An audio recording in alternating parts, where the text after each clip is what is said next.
Thank you very much, everyone, for the 100,000 subs, though this video is like 2 years late. I'm doing it now because I just received, finally, the silver play button. I've unboxed it on stream.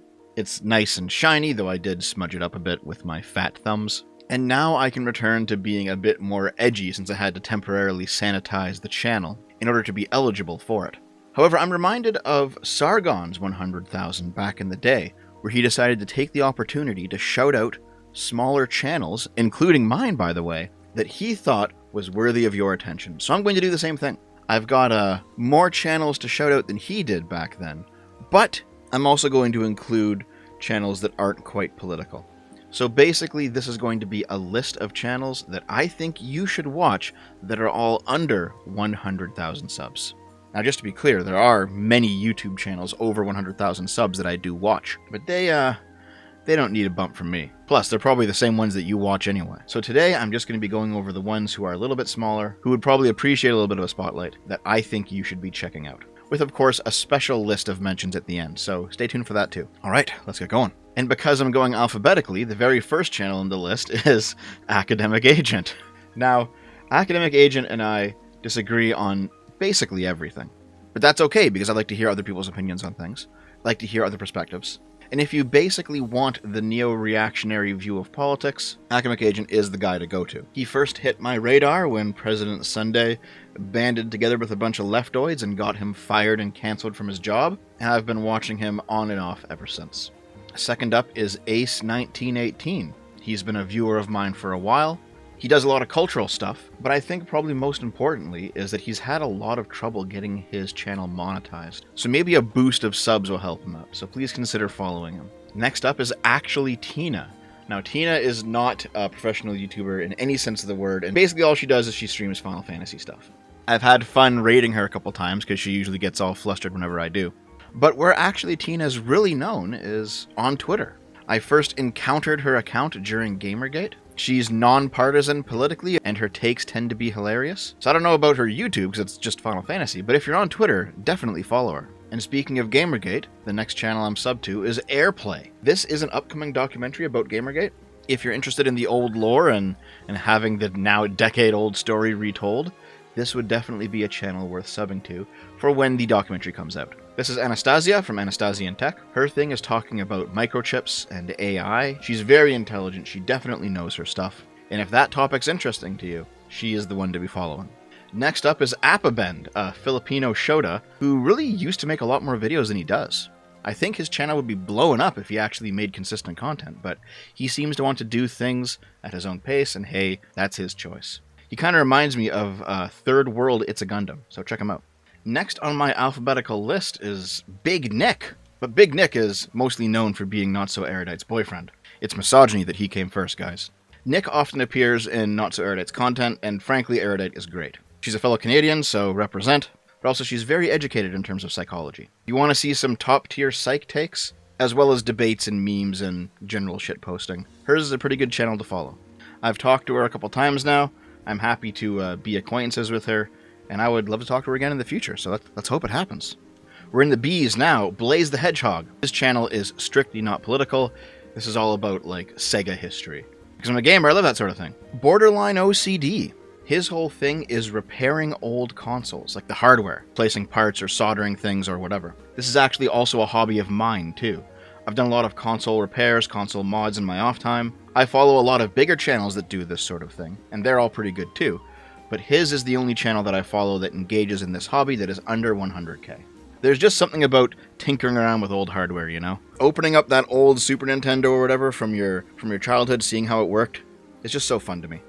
Britannia is a friend of Kraut, and I was introduced to her through him. She makes videos that are Kraut-like. She is a part of Kraut's attempt to make a LibTube community on YouTube. It is not socialist, but it's also not conservative. And though she makes content very infrequently, I do like the videos that she puts out. Cafe Beef and her boyfriend, Kiln Firelink. She's a Pokemon YouTuber. But like Tina, she's more known for her stuff on Twitter. And on Twitter, she is a fantastic, hilarious schizo poster.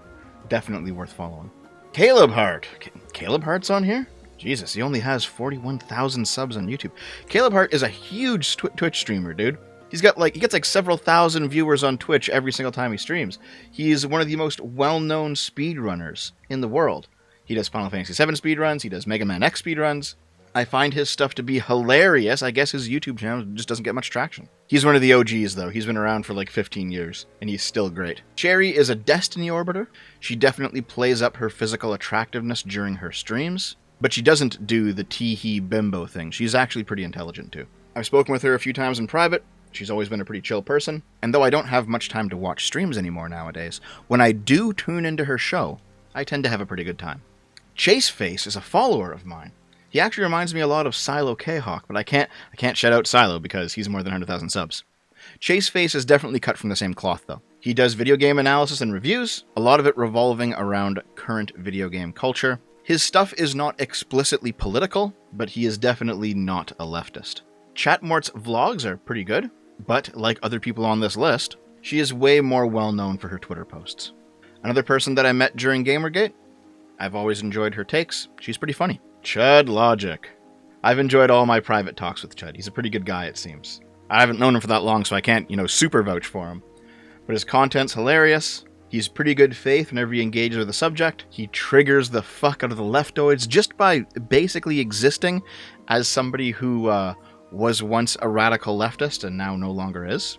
And whenever I do tune into his stream, I'm always having a laugh. Classic Game Junkie is one in a series of small channels that I sub to, where they basically describe the underlying programming code of various video games. He tends to focus on like early-ish 3D titles. You can see Crash Bandicoot there, you can see Mario Galaxy, where he basically describes the programming code behind some of early 3D gaming's most innovative sections. If that sort of thing is up your alley, then he's worth checking out.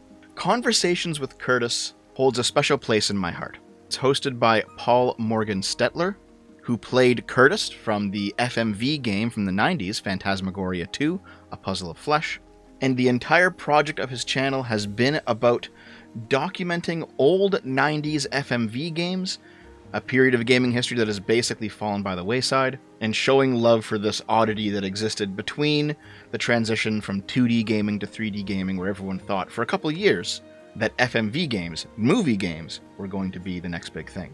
They were not, and the games are all over the place in terms of quality, but even when they're bad, they're good because of hilariously overacted scenes. So, if you liked Phantasmagoria back in the day, if you liked Ripper, if you liked any of these old FMV titles, this is definitely a channel you want to watch. Corbus, otherwise known as Soph, you all know who this person is. She is basically the right-wing's Greta Thunberg, a young girl who makes partisan content on the internet, though of course she doesn't have nearly the institutional backing that Greta Thunberg does, because she's on the right, not the left. She tends to get banned from pretty much everywhere for being way too edgy, so I'm surprised her YouTube channel's even still up, and the majority of her content is not even posted on YouTube. Counterpoints is a Burkean conservative. He's been watching me long before I even knew who he was. He reminds me of like a 2017 era Sargon. He mainly talks about Warhammer 40k, but he does dip his toes into the political side of YouTube and Twitch, where he is one of the only conservative voices over there. I've been watching DanFan for a little while now. She explicitly keeps her politics out of her videos. In fact, if you ask her, she will not tell you what her political alignment is. Her focus is on comics, manga, anime, and even though she does take her digs at, terrible woke shows, she does it from the point of view of discussing their bad quality, and she kind of keeps politics out of the conversation. It's quite refreshing. She has a niche, but she does what she does well. The Digital Blackface Podcast. This is a ridiculous and hilarious YouTube channel with some insane stuff. Funny, but definitely really far out there. And even though the content on the channel is very good, this is one of those situations where the Twitter presence is bigger than the YouTube channel. The fellow who runs it is Poe, another guy I met during Gamergate, a hilarious guy who has no problems talking about black culture and politics, being black himself, and considering how funny he is on Twitter and his reasonably large amount of reach there, his YouTube channel really should have more love. Dimitri Monroe is a Sonic YouTuber, and a very famous femboy. He is, like a lot of the entertainment-type YouTubers that I watch, politically unaligned but very anti-woke, and that comes through all the time in his video essays. He tends to spend a lot of his time describing how leftoids, once they get into positions of power in terms of translating anime or translating Japanese games, how they will whitewash out what they consider to be problematic elements, and honestly make the anime or the manga or the game in question a much shittier experience in English as a result. It's a topic that I'd love to cover personally, but I just don't have time. Dimitri does, so you should watch him. Discordia is a friend of mine. I've always enjoyed talking to her. She works over at Sargon's Lotus Eater's outfit, which basically leaves her with no time to post her own content, but it's always been a pleasure seeing her on streams and bumping into her on Kibbs' channel or whatever. I hope we can do another tabletop campaign one day. Displaced Gamers is another channel talking about the behind the scenes of video game code and how a lot of these mechanics work. But unlike the previous one, this one deals with explicitly old games, so we're talking NES and sometimes SNES games. Again, a niche topic, but very interesting to me. The DIY Doctor. Listen, you're a fatherless millennial or Zoomer, right? You never had a dad who would teach you how to, be a handyman, repair things around the house? That's okay. Go watch DIY Doctor. Tells you all about how to do basic jobs and tools, the normal stuff you gotta know to be an adult. Dylan Burns. I've spoken to Dylan a bunch of times. He is definitely a progressive, much more further left than I am, but he's not a socialist. I tend not to agree with his politics takes more than I agree with them. However, he is most well known for going to Ukraine and becoming a war reporter. And you know what? Good for him. Regardless of what you think about him personally, it definitely takes stones to do this. To actually go into a war zone, get footage, and bring it out. He's going back soon, in fact, so I wish him the best. I know a lot of you guys don't like Econoboy, and that's fine. I treat him like I treat a lot of the other, specialists that I've come into contact with over the course of doing YouTube. He's very progressive, and I tend not to agree with him politically, but when it comes to economics, he certainly knows more than me. Definitely well educated in this field, and you can't simply discard him by saying, he's a lefty. I tend to find a lot of his stuff, very educational. Flamenco is absolutely hilarious. He is basically going to become the replacement Mr. Medicare, Internet Aristocrat. It seems like Medicare is not coming back due to his cancer. Flamenco is cut from the exact same cloth. He has a similar way of speaking, a similar voice even, a similar sense of humor. He's just as autistic, and he's just as hilarious. Flamenco's streams and essays tend to be really, really funny, and you can tell that he is at least somewhat effective, because every time a breadtuber talks to him, they say that he is an ultra-fascist. He is as far right as you can go, when really, all he is a troll. Frozen Binary Studio was one of the first people that Scrump and I interviewed on Dumping with Scrump. She was a big deal in the Dreamcast hacking scene until she got a job with Google. And now, unfortunately, all the projects that I was interested that she was making have all gone by the wayside. But she is, slowly coming back to the internet again. She got her Twitter account back. So I hope she gets back to it eventually. Gammy is a small-time politics streamer, bigger on Twitch than on YouTube. She is kind of like a Econoboy in that she is clearly a progressive, and I don't agree with her all the time. But also like Econoboy, she is willing to speak out against the nonsense of the socialist left. You can make deals and negotiate with welfare capitalist guys, but you can't do that with socialists. Ghost Politics. Does Ghost still do his show? I guess he does. I used to watch Ghost Politics back in the day. Back when it was Dark Razor Z and El Foxo Loco who were posting clips of his shows where people would call in and troll him. I don't remember still being subbed to him. Ghost Politics is it's an experience. You gotta watch one of his shows to really get it. Ghost is half serious. He's half trolling. He's a right-wing Texan who's very pro-capitalist, almost to the point of being an ANCAP, in fact. He definitely does not like the American government. However, a lot of his show is just devoted to trolling and having callers call in and troll him. And that's honestly where the magic lies. Oh, Grumpy G-San. I'm still subbed to him, eh? This is an old man who used to wander around the Arizona desert and review anime in the wilderness. He died 12 years ago. He was a big deal during the early internet. I forgot all about him. Haryan Gladev, or Gladiev, whatever. He is a libertarian who has really, really, really wanted to talk to me. Probably about an opinion that I don't even hold anymore, in fact. But that's okay. There are some really crazy dissident right people out there who you should probably not give any consideration. But he is not one of them. He does not seem to be somebody who has been completely brain-rotted by conspiratorial thinking. Iron Liz is best known as Linkara's former girlfriend. I've interviewed her a couple times. She's great, she's hilarious, and right now she's working on turning Linkara's legendary comic, The Lightbringer, into an actual comic. The first volume's already out, and you should check it out. Tombahat is one of a collection of guys that used to run with Metokur way back in the day, including Blackface Kermit and Latman's son. I've talked to Latman semi-regularly. He sometimes watches my content. He's been on my show at least once. Haven't seen Blackface Kermit in a very long time, and Tombahat still makes his own content on his channel. These are people that I mainly just keep up with from the old days. If you like Mega Man X, then JKB Games is somebody that you want to follow. He is making a from-scratch, completely new Mega Man X game called Mega Man X Corrupted. It is in the style of the X1, 2, and 3 games from the Super Nintendo, and it is probably one of the biggest fan projects that is nearing completion that I've ever seen. This is not one of those pipe dream projects where after a few years the channel goes quiet. This guy's nearly done it, and it looks amazing. Justine Haupt is an engineer who tinkers around with electronics and makes her own devices. Most recently, she made a rotary cell phone, which is absolutely hilarious, and I'm sure every single hipster out there wants one. And yeah, it really works. She did all the creation of the technology behind it. She did all the programming that goes into the tech, all of it, hardware, software. She's very talented. And since I am a amateur tinkerer myself, I've enjoyed seeing some of the things that she's done.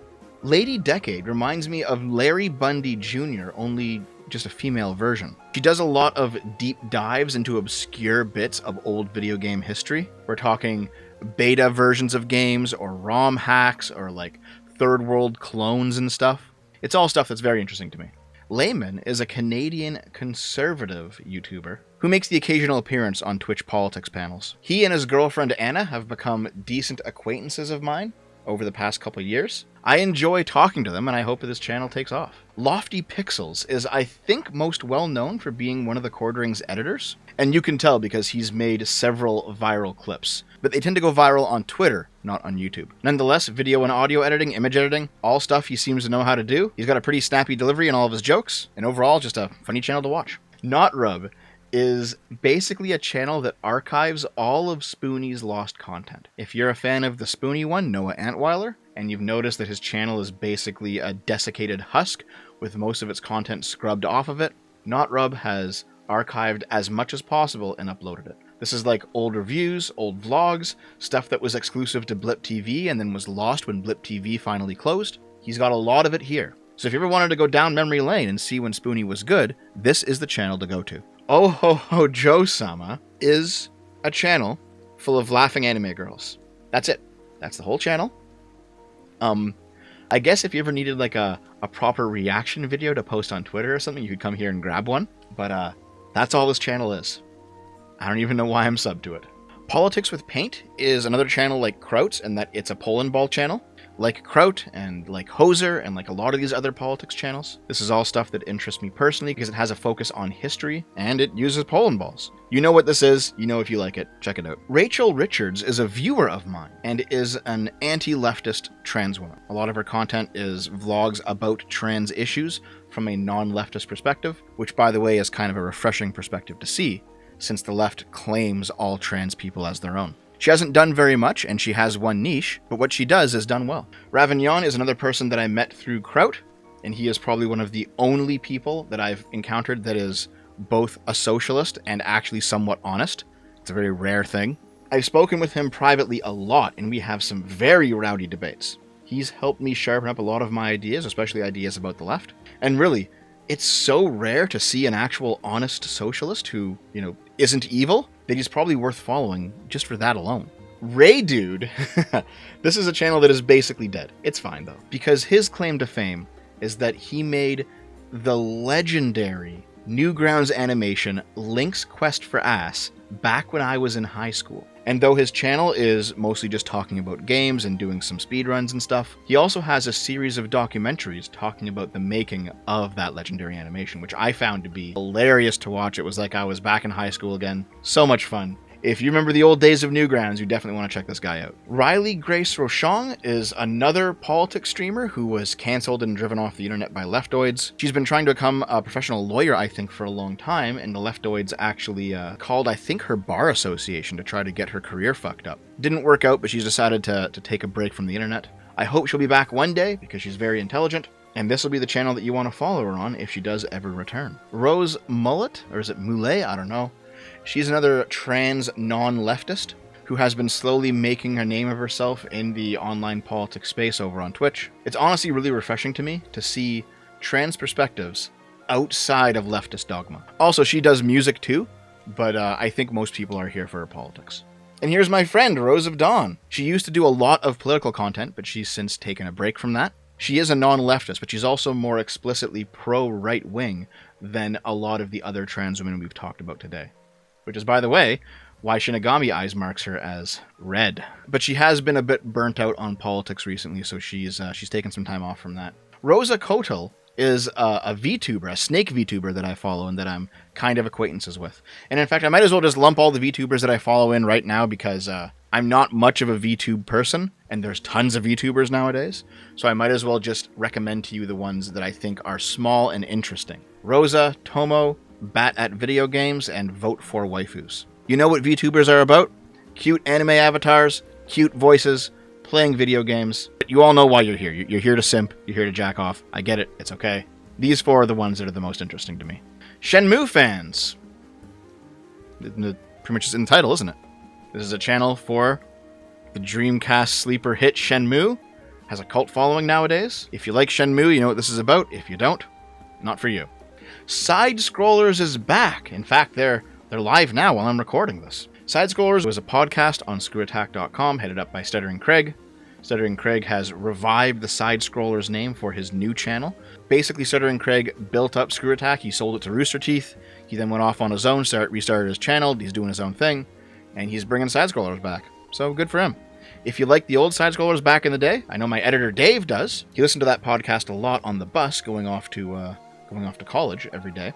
If you liked it back then, he's doing it again. Single Player Carl is another viewer of mine. He's another one of those guys that met during Gamergate.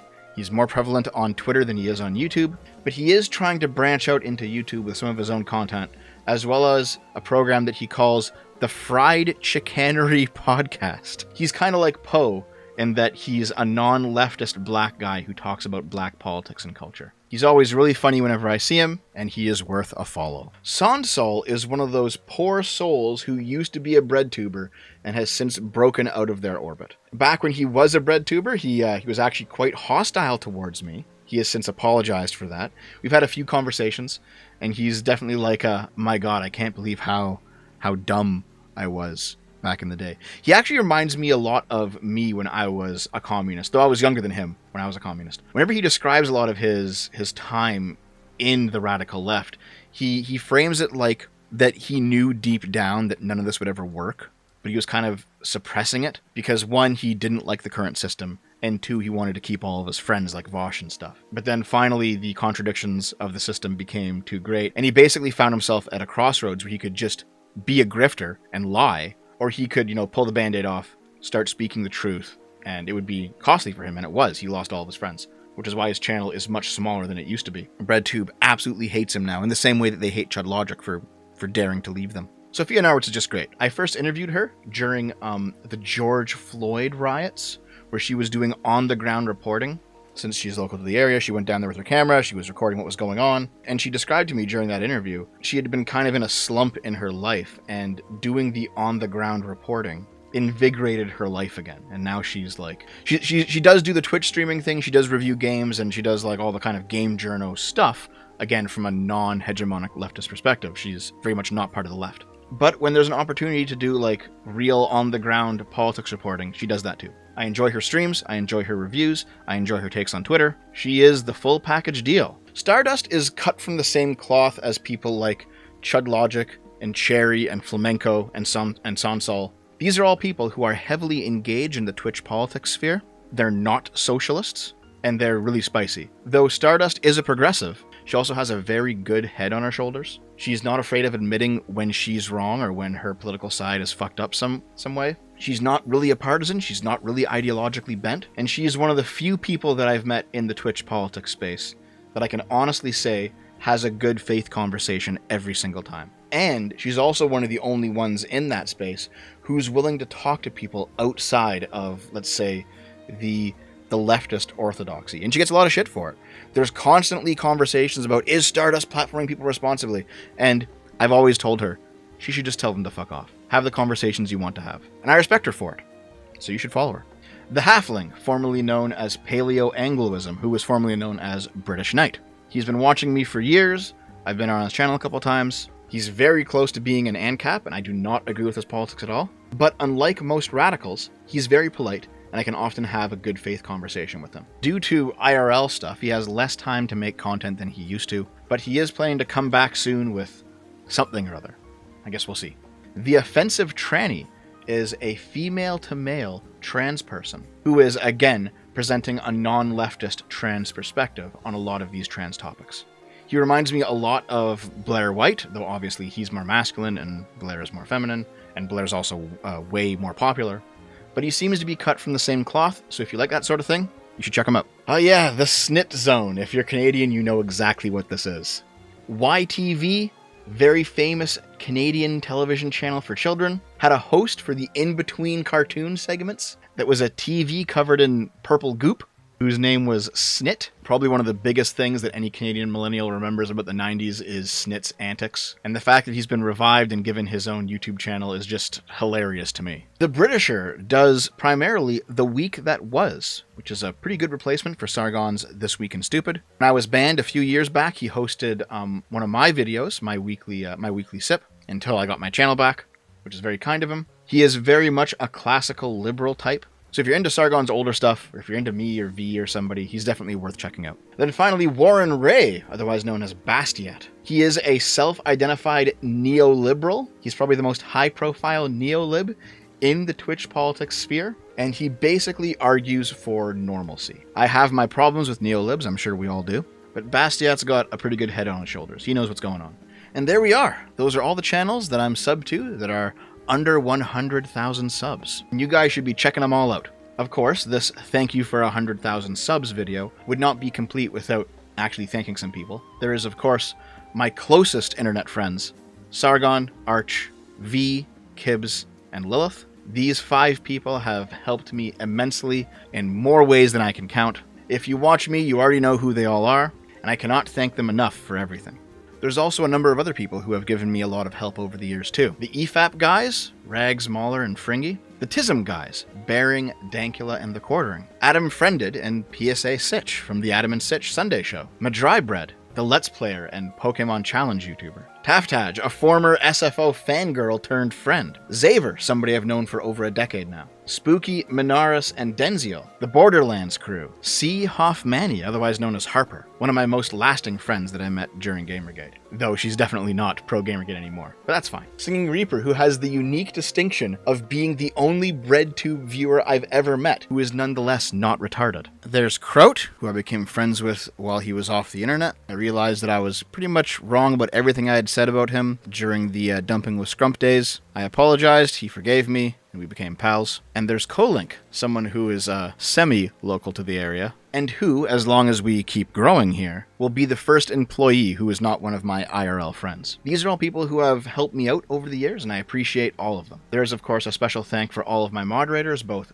past and present, as well as the people who both work and, I guess, unofficially intern here at the channel. My lifelong friend Dave, my girlfriend Naomi, and Dave's girlfriend Dom. Don't worry, there'll be more money soon, I hope, as long as we keep growing. Thanks very much to everyone who's helped me out over the years. And of course, thanks to you for watching.